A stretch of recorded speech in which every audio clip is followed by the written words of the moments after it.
following program is paid for by the concerned clergy. The views and opinions expressed in this program are those of the hosts and guests and do not necessarily reflect the views of Urban One Incorporated, Radio One, or any of its subsidiary companies. The concerned clergy invites you to their weekly town hall meeting on Praise, AM 1310, 95.1 FM. Well, we invite you to catch the replay. That is the Concerned Clergy Substack, and that airs on tomorrow. That is the replay for our program on tonight. If you can't catch the entire program on tonight, you can always go to our Substack. That is on the Progressive Indiana Network. I want to say good evening, everyone. We're 6 days out. We're 6 days out to Primary Tuesday here in Indiana. And on today, if any other day, we definitely have a reason to say that we need to make sure that we get out and vote. So we're going to be talking about a lot of voting on tonight, and we invite you to be part of the conversation. You can call into the radio station. That phone number is 317-480-1310. Once again, 317-480-1310. I want to say good evening to our president on tonight. How you doing, Pastor Greene? Good evening, Reverend Alexander. Good evening to our listening and watching audience on tonight. It's good to be with each and every one of you. Thank God that you chose to join the Concerned Clergy radio program, where we are discussing an important topic, and that topic is voting. Absolutely. You mind going ahead and open us up in prayer as well, Pastor Greene? Eternal God, our Father, we come before you once again as humble as we know how. Lord, we thank you for this day. Thank you, Lord God, for continuing to watch over us and keep us. Thank you, Lord God, for your arms of protection. We continue to pray for our country, its leaders, Lord God, for our state and its leaders and all our local leadership as well. In Jesus' name, amen. Amen. Well, you can call into the radio station. That phone number is 317-480-1310. Once again, 317-480-1310. You can also follow us on Facebook, the Concerned Clergy of Indianapolis, and you can comment there as well. Mr. President, today we had a Supreme Court ruling that ruled on a case in Louisiana in which it was a case in which there were some redistricting, which we are all familiar with here in Indiana, having to fight that fight. But in Louisiana, they had done some redistricting, and they were their maps was ruled unfair. They had to go back and they had to draw them more fairly, which would include more minorities, as well as that would could possibly mean more Democratic voters. But the main thing is more representation for minorities. So that case was then sent to the Supreme Court, and the Supreme Court undid that, Mr. President. And now they're saying that Louisiana can go back and they can redraw their maps pretty much any way that they want, saying that you cannot you cannot draw your lines based on quote unquote race, but you can do it based on party affiliation. That's actually what they ruled, Mr. President.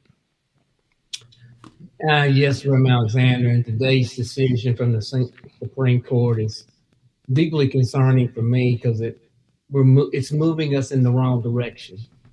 Something that was fundamental in terms of voting, giving us access to the ballot box. And now they're trying, to unwind that, to undo that for, women, minorities, etc. And so the right to vote really isn't a legal issue. I would challenge us to look at it tonight as a moral one, because it speaks to voice and dignity and encouraging people to be a participant in our democracy. And as a pastor and community leader, I believe we should be working to expand access, not restrict it. It should be more about, we need more people to vote. I mean, Indiana ranks almost dead last, if not last, for voter participation, voter turnout. And it supports that argument, Alexander, we often hear when people say, well, my voice doesn't matter. And this decision by the Supreme Court today, in my opinion, is going to weaken people's faith and trust in the entire system. And so we got to stay committed to protecting the rights of every eligible voter to be heard. If we're going to have a healthy democracy, this is where we got to get people to engage in the process. Voting is more than a legal issue, it's a moral one. And we need to be making sure and trying to increase access to it and not restrict it. And then understanding that for those that are listening, and you had that same thought that President Greene just mentioned, that my voice doesn't count. Right now is probably I'll say the most critical time that your voice real actually count, and that's because while we just had this ruling, what it means is that there's still a process. It doesn't just go into law automatically. There's going to be a lot of states that are getting ready to try to make some changes before November because they know they can't do it before the primaries. So a lot of activity is getting ready to start. I've heard already, Mr. President, 2 states on today after the ruling already said we're getting ready to redraw our maps. So they're already deciding now's the time for us to strike. But we still have primaries coming, Mr. President, and it's important that our folks get out now, especially when historically we haven't done that, not in recent times, but now's the time that your voice really can make a difference, and then carry that on to November. But it's got to start right now. There is the urgency of now, right? It's the urgency of now, because if we don't, then we're signaling, well, it don't matter, and they're going to, the Supreme Court and others will roll on. But hey, the people don't care. We announced this, and they didn't even turn out to vote. So that's why it's imperative for us to say we're going to get out to vote. If you don't like the condition of your streets, you don't like your gas prices you're looking at, now is the time to send the clear message. I don't like this, and I'm going to be engaging in this voting process, because that's the only thing that causes politicians to change their mind and the error of their ways, because they'll look and say, now, wait a minute, I got more people voting over here, and they could vote against me. So I'm going to have to do some things to support what they're looking for. When they don't see that, then they feel like they're empowered to keep moving and doing what they're doing, and they will do things that are detrimental to most Hoosiers and to most people. You have to be one of the 1%. If you're part of the 1%, you love it. You own a lot of stock and you're part of the 1%, you love what's going on. Everybody else, though, we should be like, wait a minute, we need to engage in this process, because this is clearly going in the wrong direction. And they're not trying to grant more access, they're trying to limit it so that fewer people will make all the decisions. And just so folks understand, so this is, and it was described earlier by someone as kind of, kicking the third leg of a stool out, where now pretty much even though the Voting Rights Act itself, didn't go away, pretty much everything that sustained it, everything that you would have to argue with or to combat if you felt your voting rights had been unfairly challenged or whatever taken away. Now all of those levels in which you could go and argue that are pretty much gone. Exactly. I mean, we opened up Pandora's box for just really going back to prior to the voting rights, Mm-hmm. and with all the things that the president's been talking about doing, limiting women's vote, and making them prove a number of things, knowing that their names have changed. So you got to have birth certificate and a whole bunch of things, just making it more difficult. Because they know the more difficult you make it, you reduce who can vote, and that's their real goal, to reduce it down to only a few people are going to be making this decision.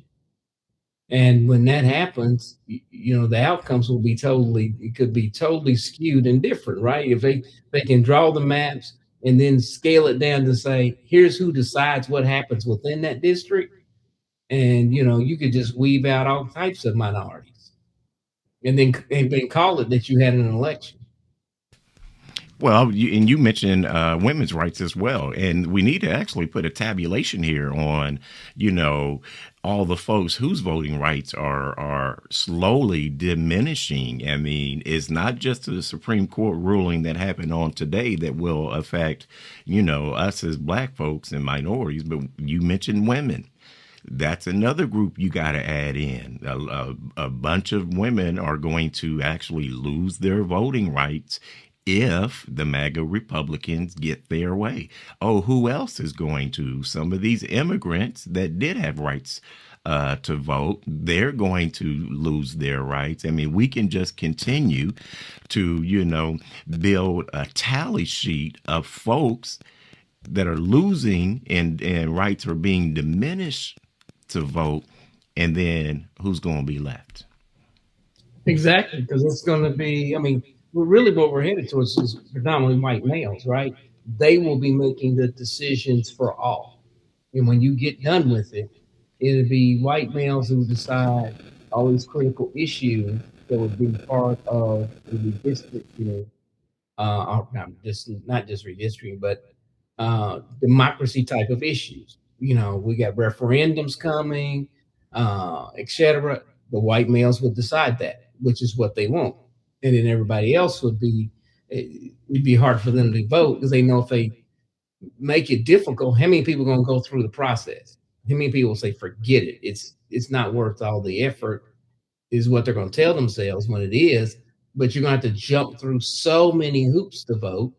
And if they look and say, well, X percentage is not voting now, what's the odds all of a sudden they're going to get motivated and jump through a bunch of hoops and vote? But that's where we need to deceive them. That's where we need to show up. We need to turn out.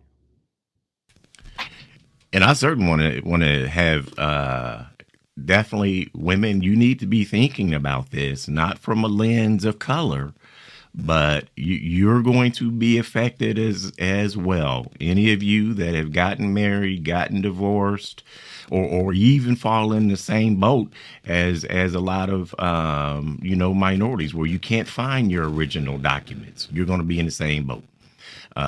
So we need to, when we're talking about galvanizing together, creating coalitions, this needs to be a coalition in which we're all inclusive, understanding we're all facing the same issues when it comes to our voting rights.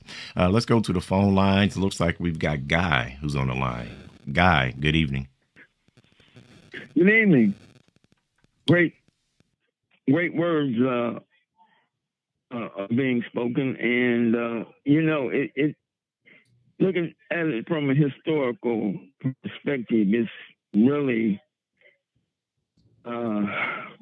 disheartening, I guess you would say, when you got the Supreme Court, you got Congress that's active in favor of the craziness going on in the executive branch of the government. You know, this is the 25th anniversary of the Declaration of Independence. And I don't know if you had a chance to hear King Charles when he addressed Congress yesterday. Did you have a chance to hear that? I thought it was an excellent speech. Yes. I did too. He hit it right. He hit it out of the park in my estimation, you know.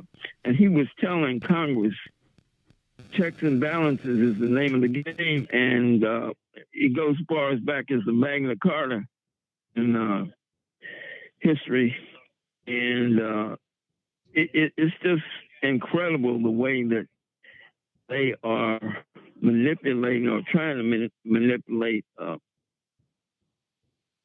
rule of power, I guess you would say, in this country. But I think we can take heart in the fact that they are using all of these tactics because they see that they are going to lose, and it's nothing they can really do about it. The majority of people understand what's going on now. Abraham Lincoln said, as you may know, that he said that you can fool all of the people some of the time, you can fool some of the people all of the time, but you can't fool all of the people all of the time. So people will wake up, and I think that's what's happening across the country. So I would be very surprised if Congress doesn't swing back to what it should be in the next midterms. All right. Thank you so much for your phone call, Guy. While I appreciate Pastor Greene, I really appreciate Guy's optimism. I mentioned earlier, we're getting ready to have a flurry of activity. And let's just think back. It was only, 4 months ago or whenever, when Indiana was going through this fight. Now they got a reason to do it again.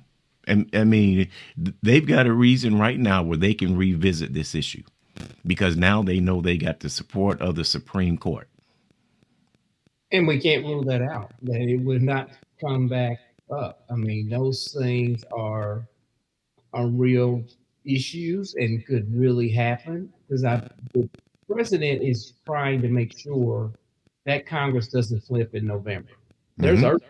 He's moving with urgency. And so we need not take it for granted. I mean, because just imagine we get to November and all of a sudden he wants to throw out all the mail-in ballots in an election. Any of that is possible right now. We won't know unless everything plays out through this November. And a lot of things are going to happen between now and November, and they're going to make them urgent. They're not going to say, well, we'll do this in 2028. They're going to be coming, because look at how the president operates. He moves in haste and swiftly.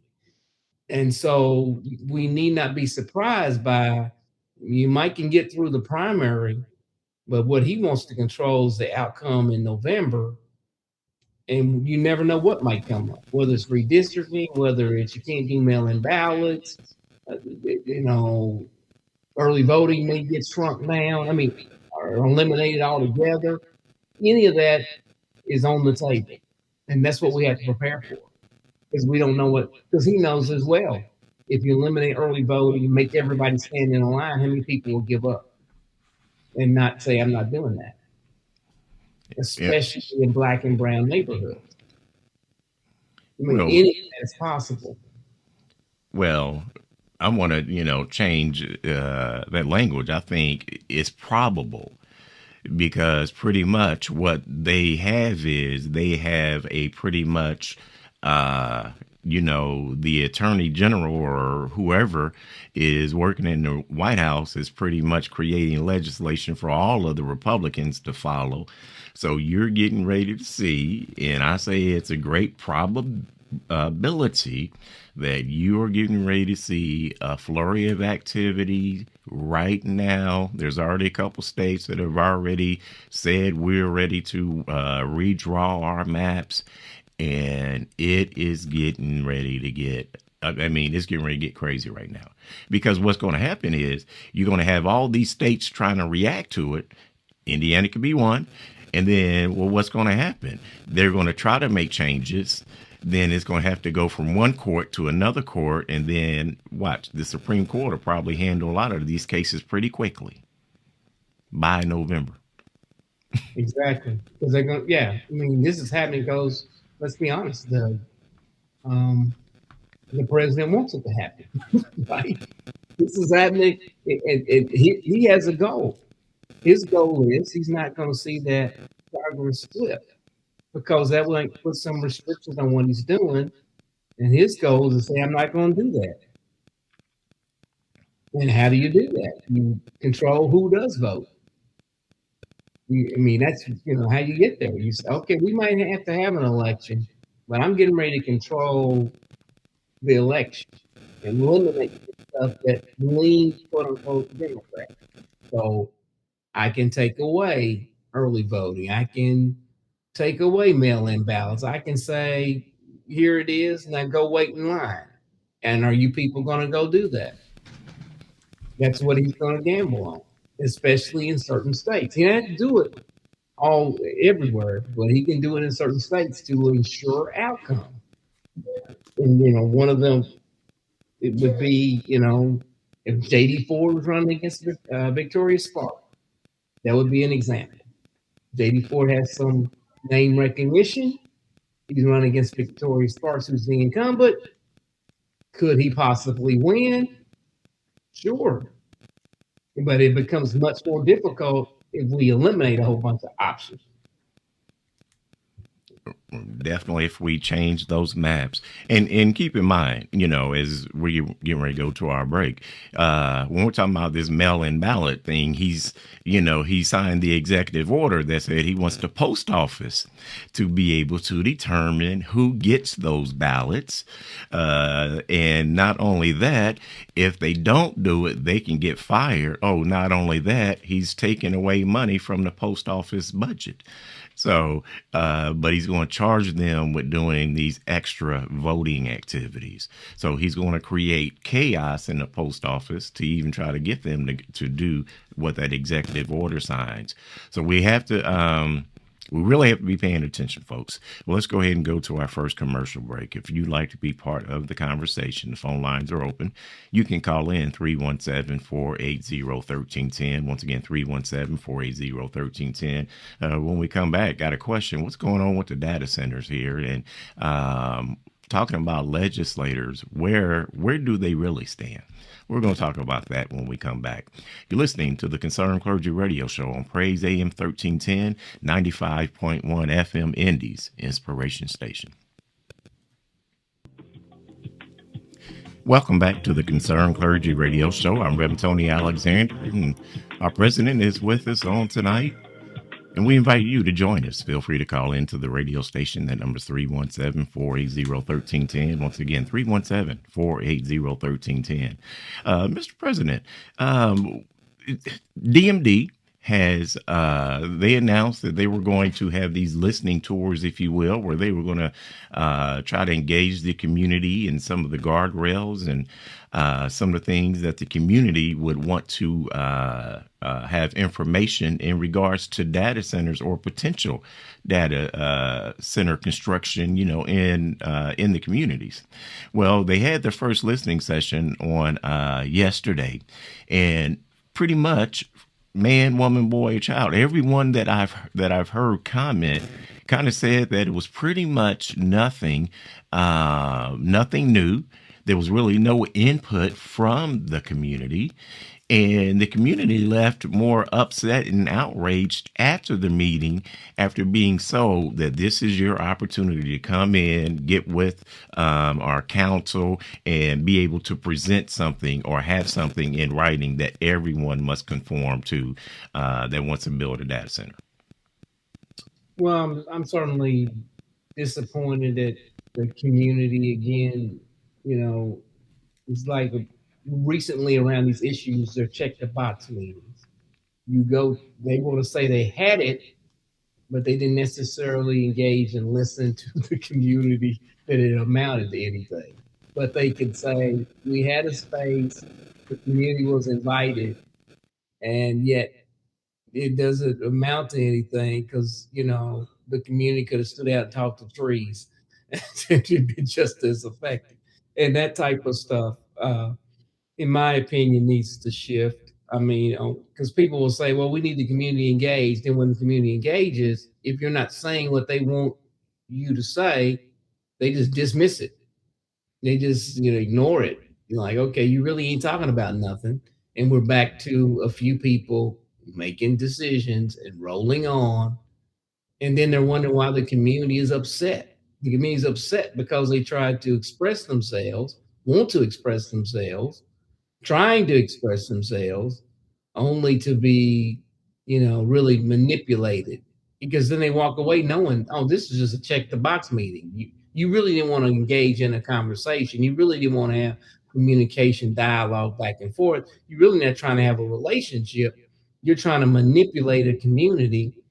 And when they do that, then they leave out frustrated. And then they leave out, still thinking things that may not be true, but are going to be thinking it because of the treatment they just experienced. Well, Mr. President, this was an opportunity for the city to do something right. I mean, it was a great chance for them to do something right, considering all of the discussions that we've been having over data centers, all of the outcry, not just in one area, but across the entire city we've been having these discussions now for, I don't know, 6-8 months, however long it's been, where folks have really started to understand these things are coming here. And this was an opportunity because they blew an opportunity before when Councilor Brown, Jesse Brown, when he said, do this, he said, let's come together. Let's put together, some guardrails. Let's have some things that these developers will have to adhere to. Here's how we have to inform the community. He said, let's do that. And the council said no. But then they come back around, and it's very insulting to the community to do it this way. You come back around, and then you say you want community involvement, and then there's too many people that have been engaged in this fight. And then you treat them like this, as if, they're just, going to take whatever we tell them. That's insulting to the community. It is. I mean, I think that's why there's such frustration, even just about mentioning the words data center. I mean, it's just like, okay, that escalate the whole conversation, and people go their respective corners, and it's because this is the treatment. And Councilor Jesse Brown, there was a few other councilors that were in support. It's disappointing because it was the black councilors, not all, but many of them, who didn't agree, didn't support it as a resolution to say, hey, we need to be working on some guardrails. Oh, we're going to have a better plan. Well, we've not yet seen that better plan. You not really roll that out and talk to the community about this better plan, or community, do you buy into this better plan, what they perceive to be a better plan? That has not happened, and so that's been disappointing as well. It continues to add to the frustration of the community. And I think that sometimes people see issues in a silo when the community is looking at, they're experiencing high gas prices, they're experiencing a number of issues, and then you stick this issue on top of all the other issues. That frustration is coming out, it's boiling over. And I think it will carry into the 2027 mayoral election. I think it's going to matter about you. So you might as well say where your position is, because some municipal elections is in 2027, and you're going to need to be somewhere. And I don't think you can just wait to 2027 and talk like you're somewhere. I don't know if people are going to believe you. I think you're going to have actually been there, said some stuff, and stood in a certain area and saying, this is where I'm at. Not where, trying to play some political games, because people are frustrated. And we know the councilmen, the council persons who have said, hey, I'm against this, who are trying to do something. We also know those who haven't. And, and who's been silent, because the silence can be deafening at times. And everybody's watching. That's for sure. This is one issue that a lot of people are tuned into. Let's go ahead and bring in Reverend Phillips. We have to go to our break. Let me bring him in before we do that, though. He's been holding. Reverend Phillips, good evening. Hey, good afternoon, good evening, Reverend Alexander, and to our president. I wasn't going to be on it too long, but I know that people was wondering about that, what the Supreme Court did on today, and about the voting, about the rule of the voting rights. Mm-hmm. Were you listening earlier? Were you, Reverend Phillips? I was. Okay. Yes, I was. All right. And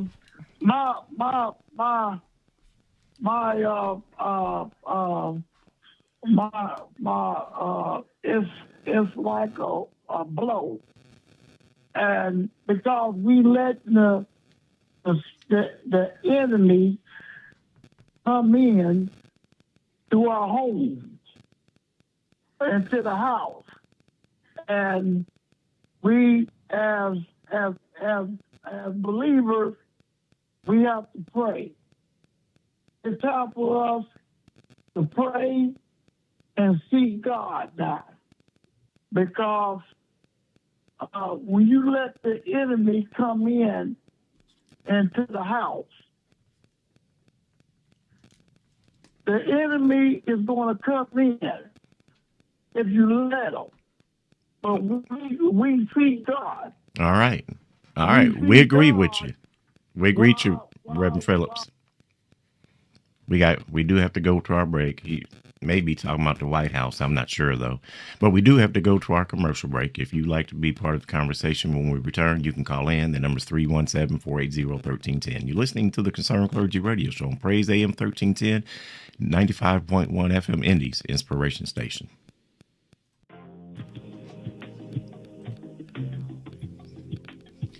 Welcome back to the Concerned Clergy Radio Show. I'm Reverend Tony Alexander. The call-in number is 317-480-1310. We're joined by President on tonight. And just want to apologize to Reverend Phillips, but we did have to go to our commercial break, so we appreciate you calling and listening as always. Just remember, they want us to take these breaks.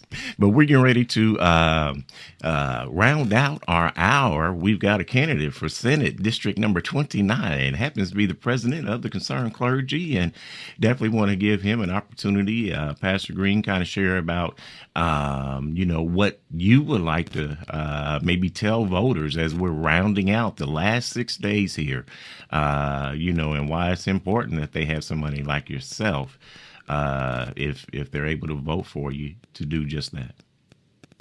Well, I guess I want to start with, people typically want to say, why, Pastor, are you even running in this?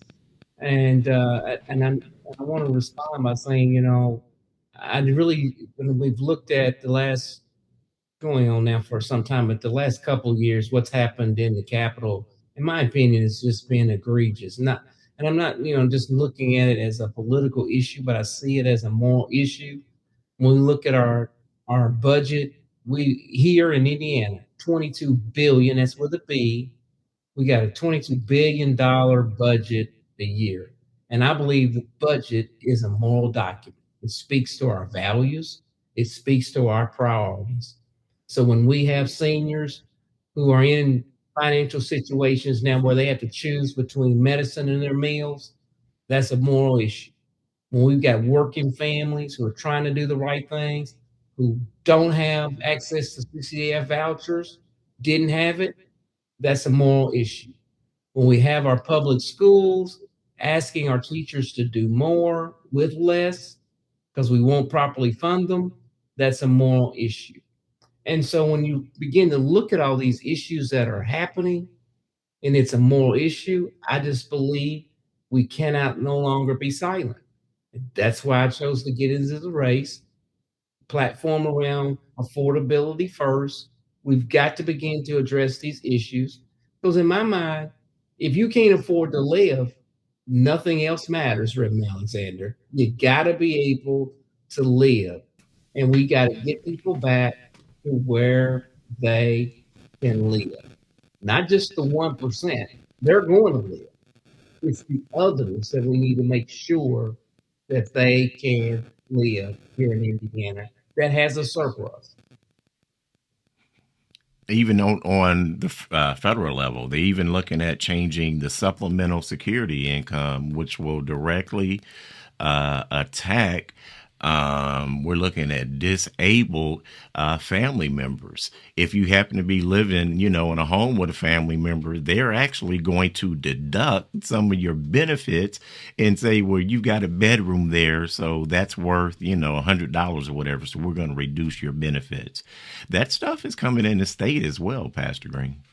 Yes, it is. I mean, you're really talking about a lot of people feeling the pressure. As I've gone across my district talking to people in the various townships areas, a common theme is they feel the pressure in Alexander because incomes are not going up to match any of these things. When you get this deduction, you don't have another $100 coming in from somewhere else. And so people who planned and retired and thought they had it made and now woke up and said, I got to go find me a job. And that was not their original plan, but they did everything they were supposed to do. They looked at everything the matrix that they had. They just didn't anticipate the pain and the cuts and the suffering that is happening now. And I don't believe, especially seniors, those with disabilities, they should live with dignity. Mm-hmm. They should not have to be over here like, am I going to end up homeless here? Am I going to end up living somewhere I really don't want to live because of the cuts and experiences that I've had? Because some of them, they're in a home that they want it to be transitional wealth. They want to be able to pass it on. They don't want to feel like I get kicked out of it because of property taxes, utility costs, and other things happen. So now I'm either living with a family member I didn't want to live with or some other type of living arrangement. When they help build communities, when they help build the street that they're on, and next thing you know, hey, you're going to be forced out of it because of all these things over here that are around affordability. What optimism do you have that Indiana Democrats can cross the aisle, and be embraced by Republicans and vice versa? I have some optimism now, and it's driven by the fact that the governor had to go and get $200 million to give the fund child care voucher. He didn't do that because he was trying to help Democrats. He did that because of the outcry from his Republican base.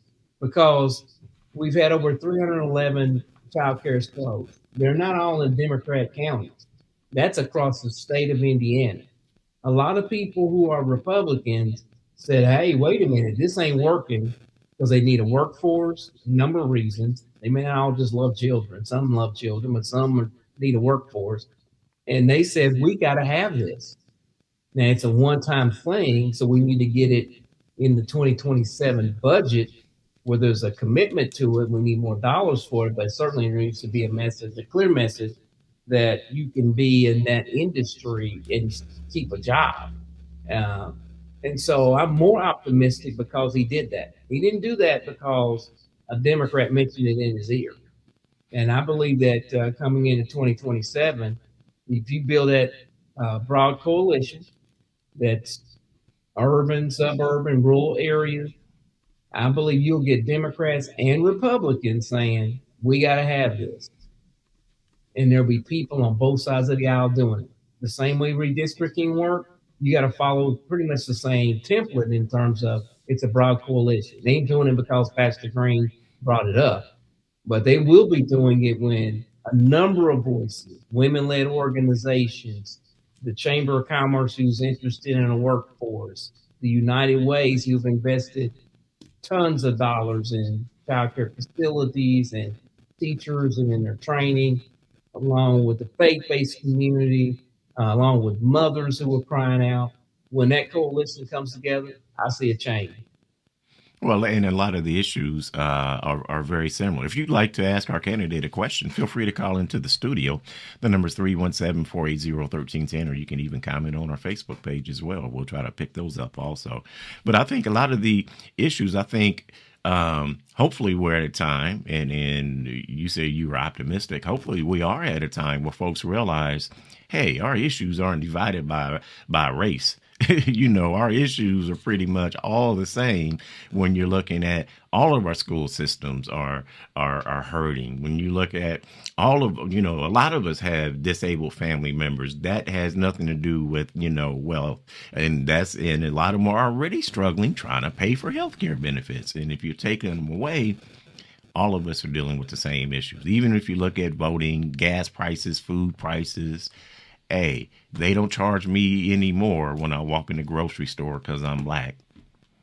Exactly. And I mean, in those rural areas where hospitals are closed, etc. Mm-hmm. I'm not sure the people, when they were voting, was thinking it was going to happen to them. Most of the time you think it's somebody else. But when it begins to hit you, I believe there will be a number of people say, wait a minute, I thought this was just going to help hurt Black people in Black areas of the state. Now you're hurting us too. I believe there's going to be a number of people who are willing to say, well, we're going to have to at least do something other than what they currently have been doing. And I believe that in many of these areas, we can get movement. We can build a broad coalition. Can't do it in a silo, but a broad coalition that says, let's bring these voices together, I think that both sides are saying we need some change. And let's be honest, the governor is going to be getting closer to an election. And I'm sure he'd like to win a second term. It'll be hard to do with gas prices $4.50 and hospitals closing and no child care vouchers. That's a tough way to win, Reverend Alexander. So I think that he'll have people who are willing to bend and shift, because I don't see you staying in the winning category if that is your philosophy and your approach, because there's a number of people in here that are clearly suffering, like all the people who have a disability, which is beyond just Democrats. So they're going to be going along with this? I'm not sure. In rural areas that have had their hospitals closed and now traveling 100 miles to get to their health care at gas over $4 a gallon, I'm sure they're going to think about it. Speaking about causing us to rethink some things. Well, speaking about rural areas, I was reading up in Wisconsin and Michigan today that many of those farmers are deciding not to even plant this spring. They're deciding not to even do anything this season because they think it's too high. They think there's too many issues. And they're like, we would lose money trying to plant. Because you got to remember, we still have tariffs going on. People aren't buying, what they were planning and trying to sell. We threw away a whole lot of food. So that's another, when you look at a group of folks that, hey, once again, we're really in the same boat. Exactly. And that's another group that when they originally voted probably didn't anticipate this economic pain, because when the election was taking place, there wasn't like, we're going to be doing these tariffs, and by the way, your product ain't going to move. They didn't know that. They didn't find that out until after the election. And given where the president is and how the governor supported those things, I'm sure those people feel a little different about life and how they would like to vote. I don't think most people voted thinking this was going to play out this way. So between the tariffs, the war, the impact of these items on our economy and how people are, it's going to be, and the president's trying to push everything down to the state level. I think there will be a number of people saying, yeah, this ain't what I want. We need something different. Even though they're freaking the pace, I see it being different, Reverend Alexander. Well, it's been a long road for you, even though when you look back, you may see it was a short season in this campaign season, but I know it's been a long road for you. As you're coming to, the last and final days, what are some things you want to make sure that, those that are in Senate District number 29, here's what I've been hearing, and here's what I'll do, and here's why you need to vote for me? I want people to get out and vote. At the end of the day, this election is about people. Families trying to make ends meet, seniors wanting to age with dignity and stay in their homes, children who deserve a strong education. I have spent much of my life here in Indianapolis being a pastor, serving this community as not just a pastor, but an advocate. And I just want to take that same skill to the State House. I'm going to fight for affordability. I'm going to fight to protect Eagle Creek, which is certainly a big concern that certainly all of us on the West Side need to be sensitive to. And I'm going to make sure that their voices are heard. If you're looking for leadership that listens and leads with integrity, I'm asking for your vote. I'm telling people don't be mean and vote for Greene, because I'm the kind of leader that's going to listen, that's going to act, and then really cares. I've demonstrated that what makes me different from any of my competitors that are running. I have done this. You can Google and say where Greene was on education, or on healthcare, or on redistricting, or a number of issues, Alexander, that you and I have engaged in. And this is not a season for somebody you don't know what's going to happen. You don't know what they're really going to do, yet they're able to maybe say something that's catchy during a campaign season, but you got to know how to do the work. And I have the experience doing the work and working with various coalitions, and I think that's really my strength, that I've worked with a number of agencies, have those relationships from the business side to the advocacy organization to the faith-based community to say, oh, he can communicate with various groups, which is what you're going to need to be effective.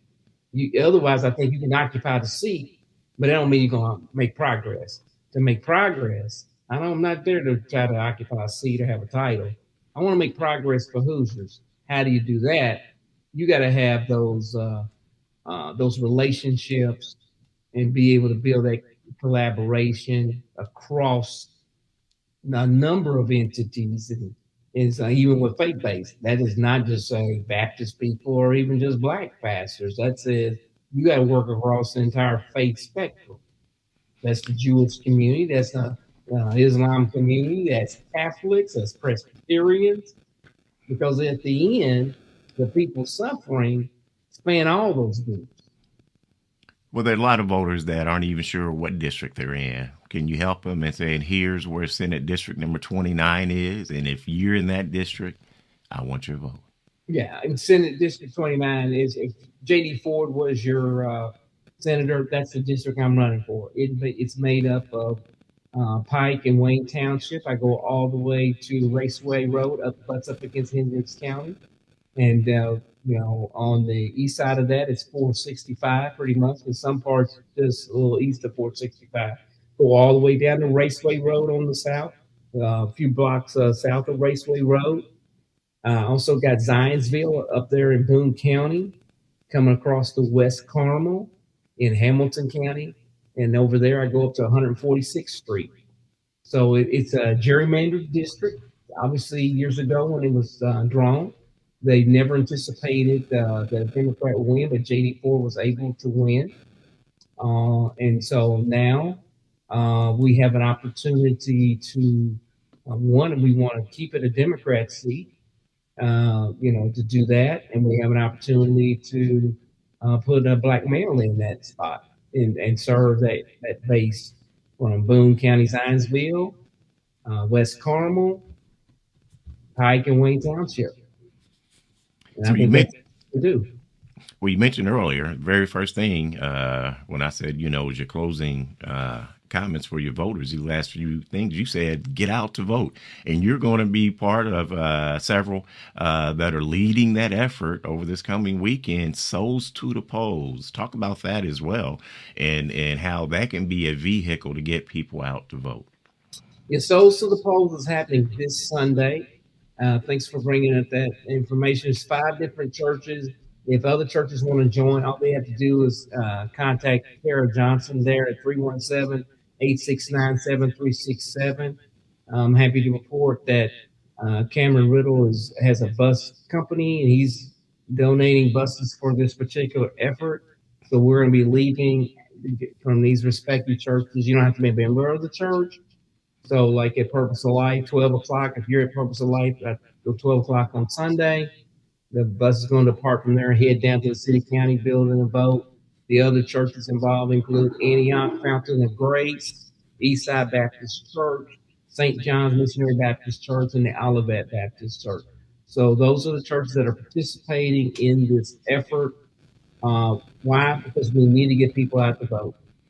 And that is so crucial, Reverend Alexander, to this election and to even future elections. Because people are going to look at, with all this pain going on, did the people care enough to show up to vote? Because if they don't show up to vote, it signals to them they can continue with these things. People don't care. We'll just do it anyway. If we want to slow down any of these other things that we're uncomfortable about, whether it's data centers, whatever that conversation is, we have to go vote. Because then they will look and say, now, do I want to go out on the limb? Because the municipal elections are next year, and there will be some other state offices that will be happening next year. And in 2 years, many of these other House representative elections are happening.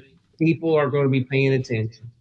And this is where we demonstrate that we are awake, We're not nap tank. We're not sleep. We got to wake up. We got to go vote. We got to take somebody with us to vote. We're just trying to make it easy. We know gas prices are up. If you don't want to drive down there, hey, get on the bus. Let's go down there and vote. And we're going to bring you back to your church that you left from and go on about your merry way. But we have to go and vote. Well, we're doing this in May, and we'll be back to do this in November. Well, Mr. President, I think after what the ruling was today from the Supreme Court, we should come out in numbers and say, we're going to take this opportunity to let people hear our voice. This is going to be the opportunity where we're going to speak up. So I'm telling all you folks, you've got some elderly seniors and things like that, and it's difficult for you, to travel with them. Bring them to one of the churches. We'll help them get on a bus. They'll be able to fellowship with some other saints and things like that. We'll be able to bring you all back safely, and then we'll also be able to send a message. So once again, that's this coming Sunday at the various churches that are listed there on our website. We're at the top of our hour. I want to say thank you, Mr. President, for all that you're doing and all the labor that you've been doing during this campaign season as well. We thank all of you that are listening and have been watching. You're listening to the Concerned Clergy Radio Show on Praise AM 1310, 95.1 FM Indy's Inspiration Station.